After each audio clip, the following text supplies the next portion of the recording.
Hi guys, thank you so much for watching my video. तो आज हम बात करने वाले हैं कि लो बर्थ वेट बेबी क्या होता है, इसकी definition, classification, causes, science, symptom और ट्रीटमेंट क्या करते हैं। ठीक है, तो हम स्टार्ट करते हैं।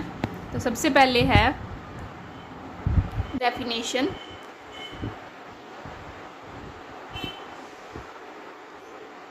The weight of baby less than 2500 grams और 2 kg कॉल्ड LBW।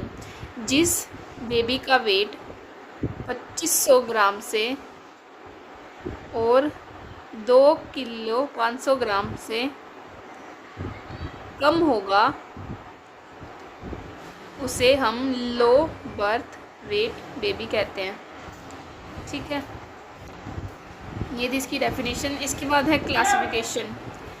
क्लासिफिकेशन की अगर बात करें तो इसे 3 कैटेगरी के अंदर डिवाइड किया जाता है। पहला है लो बर्थ वेट, जिसके अंदर बेबी का वेट जो है 2500 ग्राम से कम होगा।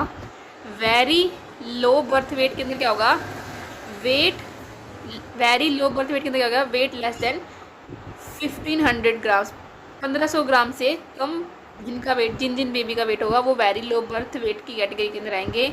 और जिन बेबी का वेट 1000 ग्राम से भी कम है वो एक्सट्रीमली लो बर्थ वेट की कैटेगरी के अंदर आएंगे। ठीक है, तो ये था क्लासिफिकेशन। इसके बाद हम आगे देखते हैं इसके कोजेज़। तो कोजेज़ है बेबी के अंदर कंजेनाइटल डिफेक्ट्स के कारण भी बेबी का जो वेट है वो कम हो सकता है, और इंट्रायूट्रिन ग्रोथ रिटार्डेशन की वजह से भी बेबी का वेट जो है वो कम हो सकता है। ठीक है, और मदर के अंदर कौन कौन से कारण हो सकते हैं, एक बार इसके बारे में हम देख लेते हैं। सबसे पहले है, अगर मदर का प्रेगनेंसी के दौरान हाई बीपी रहता हो, या मदर को कोई रीनल डिसीज़ हो, डायबिटीज़ हो, शुगर की पेशेंट हो अगर मदर, ठीक है, मैटरनल डिसीज़ हो, कोई क्रोनिक डिसीज़ हो, या मल्टीपल प्रेगनेंसी हो, एक से ज़्यादा बेबी हो, ठीक है, और प्री टर्म डिलीवरी हुई हो बेबी की, और साथ में मदर में अगर कोई सर्विक्स प्रॉब्लम है तो बेबी का जो वेट है वो कम हो सकता है।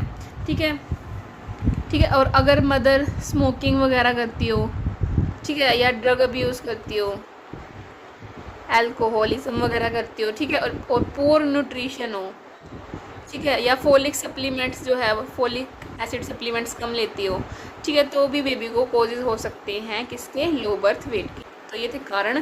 तो आगे हम देख लेते हैं साइन एंड सिम्टम्स के बारे में। साइन एंड सिम्टम है, बेबी का वेट जो है वो कम होगा, बेबी का एब्डोमेन है लार्ज हो सकता है, बेबी का हेड भी लार्ज हो सकता है। ठीक है, जो बेबी की लेंथ होगी वो कम होगी, जो स्कल और ईयर वाला पार्ट होगा वो सॉफ्ट होगा। ठीक है, बेबी हर्निया भी हो सकता है बेबी के अंदर, स्किन जो है वो रेड होएगी बेबी की, बेबी के अंदर ऑक्सीजन का लेवल कम होगा और बेबी को फीडिंग करने में भी दिक्कत आएगी। ठीक है, तो ये थे साइन सिम्टम्स। इसके बाद देख लेते हैं कि कौन कौन सी कॉम्प्लिकेशंस हो सकती हैं बेबी के अंदर अगर बेबी को लो बर्थ वेट है तो। ठीक है, बेबी को सफोकेशन हो सकती है, ठीक है, जॉन्डिस हो सकता है, सेरेब्रल हेमरेज हो सकता है, अनीमिया हो सकता है, और ऑक्सीजन सैचुरेशन कम होने के कारण हाइपोक्सिया भी हो सकता है बेबी को। ठीक है, और टेम्परेचर भी बेबी का कम हो सकता है अगर बेबी को प्रॉपर केयर ना दी जाए तो, हाइपोथर्मिया भी हो सकता है बेबी को। ठीक है, और भी बहुत सी कंडीशन पैदा हो सकती है, कॉम्प्लिकेशन पैदा हो सकती हैं अगर बेबी की प्रॉपर केयर ना की जाए तो। ठीक है, तो ये थी complication low birth weight baby के अंदर। अब आगे हम बात कर लेते हैं कि प्रिवेंशन कैसे हो सकती है लो बर्थ वेट बेबी की। प्रेगनेंसी के दौरान मदर को क्या क्या केयर लेनी चाहिए जिससे जो बेबी है वो हेल्दी रहे। तो प्रेगनेंसी के दौरान मदर को रेस्ट करना चाहिए, बीपी को कंट्रोल करना चाहिए, लंबे समय तक खड़ा नहीं होना चाहिए, और भारी सामान को नहीं उठाना चाहिए, इन्फेक्शन को अवॉइड करना चाहिए, योगा करना चाहिए, स्ट्रेस जो है वो कम लेना चाहिए।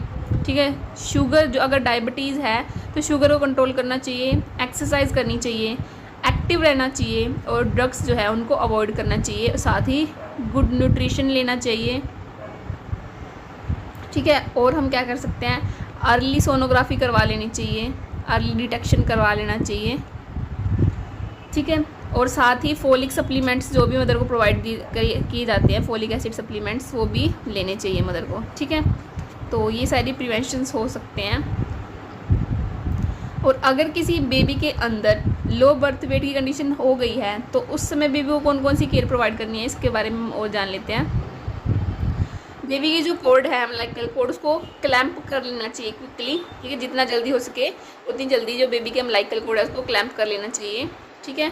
The air passage should be cleared of mucus, baby के जो एयर पासेज है, जो माउथ का एरिया है और जो नोज़ का एरिया है उसे साफ़ कर लेना चाहिए, ताकि म्यूकस जो है वो बेबी सक ना कर ले और साथ ही बेबी को सांस लेने में कोई दिक्कत ना हो, सफोकेशन ना हो, ठीक है। साथ ही ऑक्सीजन भी एडमिनिस्टर कर सकते हैं अगर बेबी के अंदर ऑक्सीजन की कमी हो रही है तो, ठीक है। फोर्थ है the baby should be wrapped in a sterile and warm towel, baby को वार्म टावल के अंदर रैप करना है, ठीक है। बेबी का जो टेम्परेचर है वो मेंटेन करके रखना है। इसके बाद है aqueous solution of vitamin K of 1 mg is to be injected intramuscularly to prevent haemorrhagic manifestation. Vitamin K जो कि 1 mg का सोल्यूशन होगा उससे बेबी को IM दे सकते हैं ताकि हेमोरेजिक कंडीशन ना हो, ठीक है। और उसके बाद है